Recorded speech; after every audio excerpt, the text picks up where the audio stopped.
go. All right, so what we're going to be talking about today is meters. Meters will keep you alive, so please pay attention.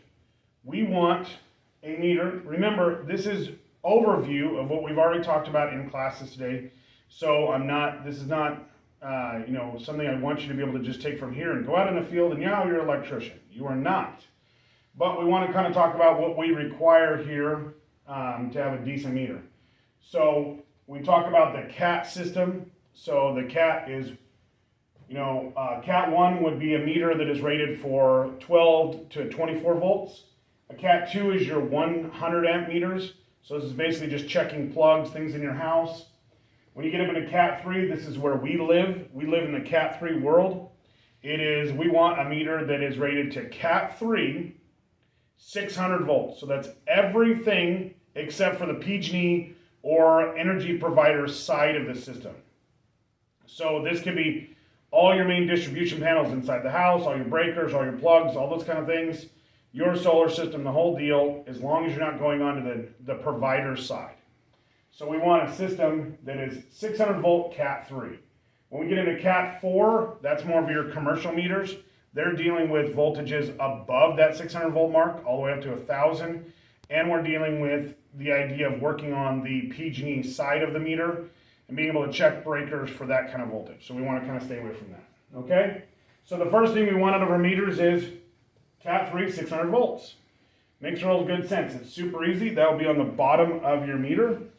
If you look down here on the bottom of the meter, you will see a rating. And that rating on this particular one has a CAT 4 rating and a CAT 3 rating. We want that minimum 600 volt CAT 3 rating. It also gives some voltages. This is my commercial meter. Big guy. Love those guys. We want a meter that is true RMS. True RMS is dealing with switching transformers in houses nowadays on TVs, things like that. Fluorescent light bulbs, LED light bulbs, all those kind of things that throw kind of weird sense down there. It's not as big a deal for voltage as it is for amperage. So pretty much most of the meters nowadays are coming true RMS. Make sure your meter is rated for true RMS, and it will actually be listed right on the meter. Now this, like I said, again, it will usually say true RMS, or it will be just T RMS on some of the versions. Okay, when it comes to that. Second, we want it to have a hold feature. We're going to go through all these features here in a second. Next is an AC amperage with a minimum of 200 amps. A DC amperage, which is a plus, not a requirement. The meter I recommend has that feature, but not a requirement, for at least 200 amps. And I'd like to see a 400 amp rating on these guys. When we get into hertz, that's an important one. We're going to need to be able to see whether you're running 60 hertz or it's running something crazy. The next one is the upside down horseshoe or right side up horseshoe, whatever it is on your particular meter, which is your resistance feature. You have AC and DC voltage, a mandatory, and a minimum and max. Minimum max is very, very important if you're going to do batteries, generators, all those other kind of items. So here's kind of the items I recommend we start out with here. You should have on your truck at any one day some kind of plug tester. I recommend this guy because it's really easy to read. There's no lights to read, things like that. It actually works really well. We'll talk about this a little bit at the end. Some kind of circuit finder. So you plug this guy in one area and you find the circuit with the other side. I really recommend spending a little bit of extra money and buying yourself an ideal version. A non-contact voltage tester, and some of your meters come with that. But this is one that I recommend having a standalone item. And it being rated to CAT 4 1000 volts. That's why I like this particular one. It will basically work for all your applications. And a clamp meter, not a meter that does not have a clamp. We want a clamp meter, something that has at least a 200 amp. And you'll sometimes see these that don't have the actual clamp themselves, but will do the 200 amp rating. This one happens to do 1000 amps, so it's better for what in the commercial side of this. Now, when it comes to, there will be some other parts we're going to be talking about here. we're going to be doing, those are the items we want you to have on site. So let's talk a little bit about what some of these features do. So we have our testing board here. So let's talk about the first button. This is really, really important, okay? Which is a hold feature. It pretty much comes on all of your items. So it's usually found on the side of your meter, and it allows you to hold whatever's on the screen. So whatever that might be. So I turn it over to my AC, and hopefully you've got a light on your meter. AC, amperage. We'll go ahead and clip it on. Remember, we have to either clip it on to here or use a line splitter. We're going to talk about what line splitters here are in a second. I go ahead, I flip on my light. I get that it's 0.5 volts. Remember, we're using different types of bulbs and all that, so we want a true RMS meter. And I go ahead and I hit the hold button. I hear the beep, and I take it off, and it still reads the number we're actually looking for. Okay, so that's a real neat feature, so that if I'm stuck inside of a panel somewhere, or I can't really get to it, or I'm holding it away from me, I can hit that button, and then I can pull the meter back, safely check it without having to stick my head inside the panel. Really cool feature. Now, one feature that this particular one has is that if I'm sitting there and I've got my amperage on there, I can see it from the bottom also. So this is a real neat feature. If you've got it stuffed into a panel, you can read it off the bottom here. And I'll kind of, don't know if you guys can see it or not. We'll turn off the lights here. So now we can actually read it off the bottom also. So this is the meter I recommend everybody get for the price under $100. It's the Ideal 61-747. Not a requirement, but it does everything we do at our company very, very well. So for all the solar industry, this is a meter that I think is just rocking as far as features to price ratio, super huge, okay? So we're gonna go ahead. Now we get into our next feature here. So our next feature is gonna be AC, DC, and that's kind of where we get into this guy here, being able to sense your AC and DC voltages. And like I said, being a true RMS meter, this is where we really, the true RMS side comes in. I'm able to detect flow through the system, okay? So this is great if you have somebody calls you up and says, hey, my breakers are tripping all day long. This is where it comes into play. So I'm able to clip it onto, remember, we cannot clip onto both sides. We can't do neutrals and hots. You either have to do just a hot, or keep looking that way, or we have to plug it into a line splitter, and that actually allows us to clamp the meter around it. And so we can actually don't have to separate the wires if we're doing it on like maybe a heater or something like that. So keep that in mind. I'm able to clip it around here. We're going to go ahead, turn on our light. All right, we've got it for auto ranging here. I can go ahead and flip it on, flip it on, flip it on. And now I can see we're back to that 5.5 or 0.55 amps. So just under an amp for that kind of a situation. Works really good. And again, I can feature it and hold it there. Same thing for DC. So I'm able to use that symbol for AC or DC.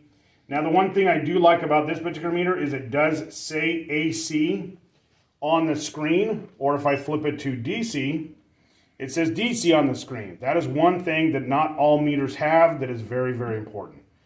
Okay, then we get into our hertz. Hertz is a little harder for this particular reason. I've had a hard time kind of pulling hertz out of these little itty bitty amounts here. So if we flip it to our voltage, amperage with hertz, remember we're wanting it in here more than we are. There's a couple different hertz features on this meter, but the real one we're worrying about here, we go ahead and flip it on. We go ahead and hit the select button. That takes us to hertz. And right now it's showing us 9 hertz because there's not enough flow through this with just these couple of light bulbs to even do anything. So let's see. So yeah, but normally that would be a 60 hertz rating, and that would help us kind of know where we have, and again, it disappears when we have that. So a hertz rating is only for AC. It's a super important feature. we want to be able to see that things are running at 60 hertz. It's a little hard for the setup we have here, but out in the field, you'll see 60 hertz, okay? Then we get into our resistance rating, or our ohms rating. That will be the little horseshoe on this particular one. You'll see the horseshoe. Before we use it, we want to make sure we set the meter. So we're going to take our two tips, we're going to put them together, and we want to see something. Now this is showing point. Let's see if I can get these guys to do it here, and we'll hold it. Okay, so it's holding at a 0.2. We want to see something, point something is where we want to be at. Now this does have the feature of the triangle, not a necessity by any means, but that's a zeroing feature, and that will take care of the actual resistance of your leads. So remember, with distance of wire, your leads are distance of wire, and it will have a percentage of that resistance built into the wires themselves. You can tear that just like you would on a scale with that triangle button or the relative, or on flukes, they have the zeroing button. All those kind of help get that down if you're trying to do some really precise measurements. For us, anything below point something, really good. Below 0.5 is right where you want to be. So that's kind of where we want to be. We're at 0.2.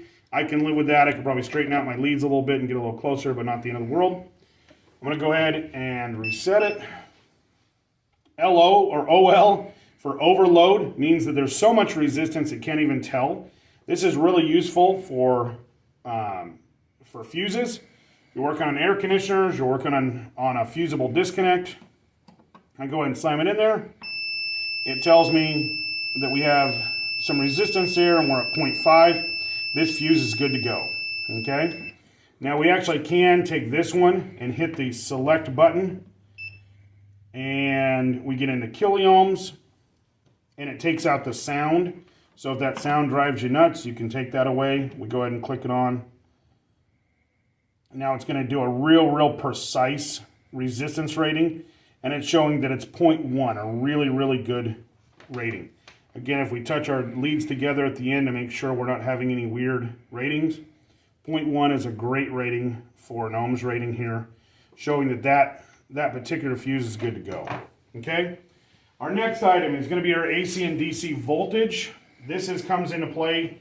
We can do this with our line splitter here. We get in here. We can open up our test leads a little bit. Remember, not only do we want our meters to be rated for that 600 volt, we also want our meters to be rated for, or our leads to be rated for that. So the only ones, if you take the caps off and throw away those caps that come with them, these are no longer rated to Cat 3. They're only rated to Cat 2. So if you've got a meter that has caps on your leads, and I pull them off, and I lose that cap, this is no longer a rated item. It's down to Cat 2 and is no longer sufficient for the environment we're in. So we only pull those off when we need to get into something. This particular item, we only need a Type 2 rating for it because we're only going to do 120 volts. We're going to go ahead and stick our leads inside here. This will allow us to get our AC voltage.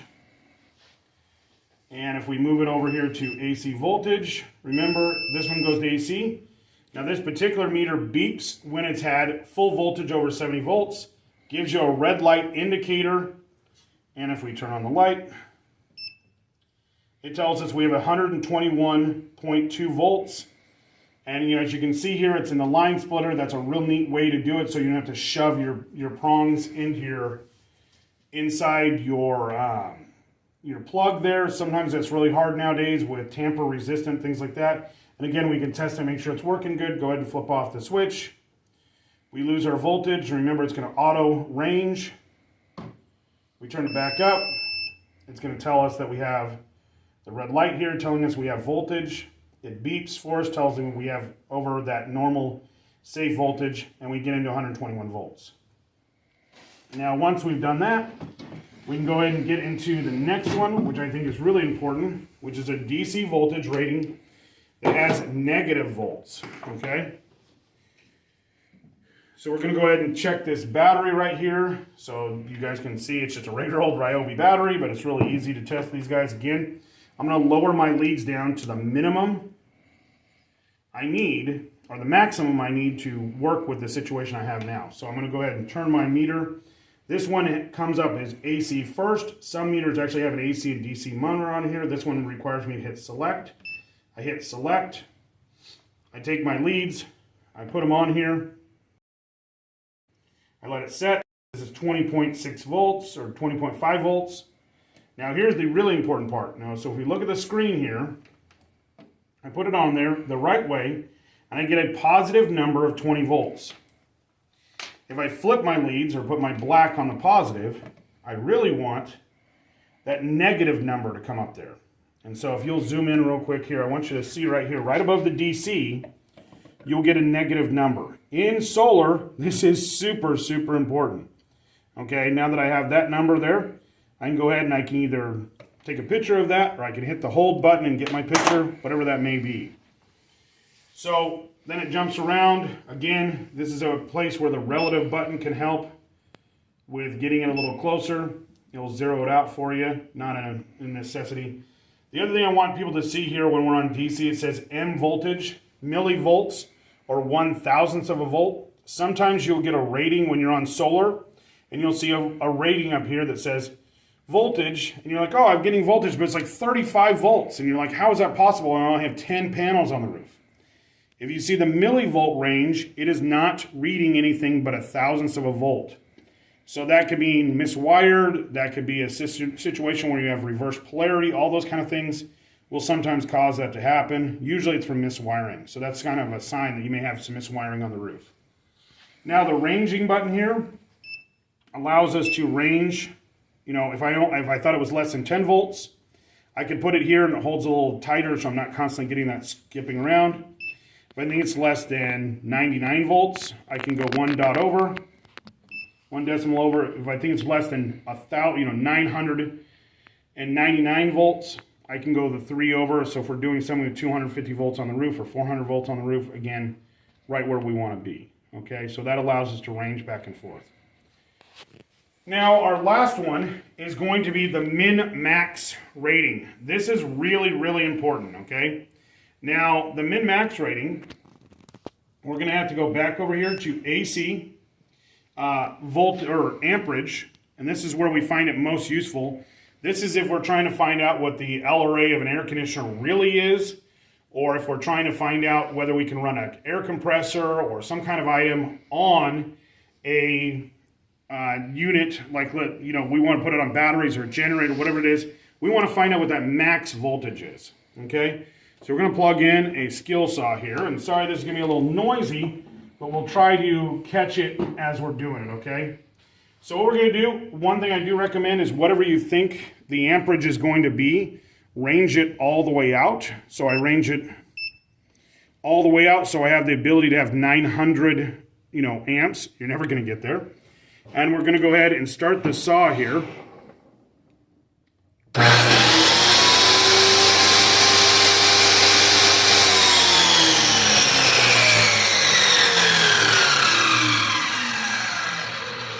Sorry about that, guys. The only thing I have that's powerful enough to make this measurement here. So we have 5 amps is what it's running at. That's what it's running at. Now let's find out what it took to start this item. So we're going to hit the hold feature again. It's going to reset us. We're going to go back down here. We have it ranged all the way out as hard as we can. We don't want it on auto range. We want to hit max. This is going to tell us what it's going to run at the max when we pull the trigger, or when the air conditioner starts, or when the refrigerator starts, all those kind of items, what that's going to be, okay? So we're going to start it up. So there's going to be noise again. Sorry, guys.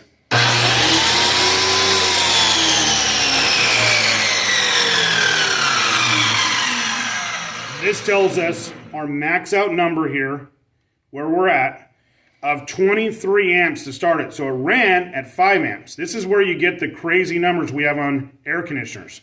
It may be 30 amps to run it, 175 amps to get it started. A refrigerator may be 2 or 3 amps to run.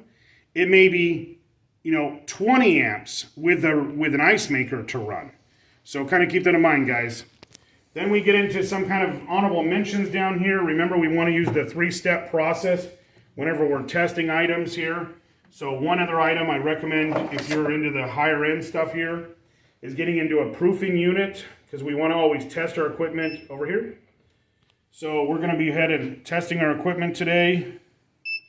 So we want to set our stuff to AC voltage. This is a proofing unit. It will do AC and DC voltage. So what we're going to do, try to get all of my leads out of the way here.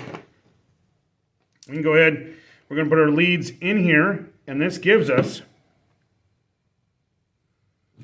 whoops. Oh, I got it set to DC, sorry about that. So I'm going to go ahead and put it in there. Gives me 242 volts, that's what it's set to. And I know that my meter's working properly, and now I can go ahead and perform an action and then come back in a 3-step method. Go ahead and click it again and make sure the meter's working properly. So I can do the same thing with DC, just hit the select button, and I go ahead and do it again for DC, 240 volts DC. So that's a really neat feature, plus it comes with a little magnet on it. These are made by Fluke. I highly recommend getting a proofing unit, that way you don't have to constantly go find a plug somewhere to test. If I'm up on a roof and I'm testing an air conditioner or testing a solar system up there, I can do that by testing it, making sure it's dead, and then performing my work, okay? A couple other honorable mentions here. A heat laser gun. Definitely something I recommend, okay?